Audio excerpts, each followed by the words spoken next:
CT and spectral microscopy. So I request the judges to note that there's a small change in the topic. The last two investigations were cancelled out because the data didn't fit in the normative when checked again. So we now compare the parameters of ocular biometry with Pentacam and IOL Master 700. It's a very simple study, and I'll tell you why we did it, though there are a number of studies comparing both.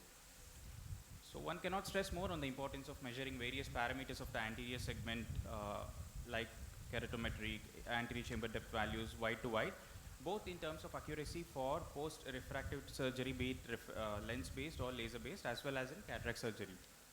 So older techniques like contact ultrasound biometry had fallacy that it needed an operator-based touching of the cornea that would again vary the axial length, and newer techniques like optical biometry, being non-contact and reliable, have replaced the older methods.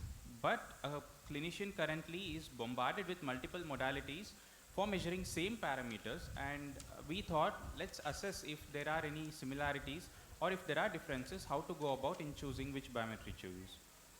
So the aim was to investigate consistency and correlation between IOL Master and Pentacam HR. Again, the objectives were to measure and compare keratometric values, corneal thickness, anterior chamber depth, and wide to wide between the above said devices. So this study included mainly 50 eyes, and the following were the exclusion criteria. So the eyes were first subjected to Pentacam HR scan, keratometry, ACD, W3W were all calculated, and then they were subjected IOL Master 700 scan. The data obtained were then analyzed using ANOVA test. So coming to anterior keratometry, it was not at all statistically significant, though it is to be noted that Pentacam values were a bit higher in comparison with the IOL Master values. Again, total keratometry, both anterior and total keratometry, had absolutely no statistical significance. Pearson analysis further showed a good correlation between the two instruments in terms of keratometric values. When we compare the other parameters, anterior chamber depth did not have statistical significance. Here, the IOL Master anterior chamber depth is calculated rather than just derived from the machine, because it calculates conventionally from the epithelium, and we had to subtract CCT from the obtained values. However, central corneal thickness and wide to wide was significantly different between both the instruments. It was central corneal thickness was more when measured with Pentacam than in IOL Master, and wide to wide were overestimated by IOL Master. So again, in terms of keratometry, there was good consistency between both, and minor differences did not mount to significant variation in IOL calculations because they were very little. Central corneal thickness, again, apart from just refraction, refractive surgeries and IOL calculations, is also important for glaucoma management, and there were significant differences when appreciated between the two instruments, more in Pentacam than in IOL Master 700. So differences in terms of anterior chamber depth were not significant at all, and wide to wide, again, mainly which is required for ICL sizing, was significantly higher in Pentacam. The differences were probably because of difference in principles of measurement, where the IOL Master considers the difference in contrast between the clear cornea and the opaque sclera, while the Pentacam uses a Schimflug imaging to perform a 3D-dimensional imaging of the anterior chamber and then calculates limbus to limbus.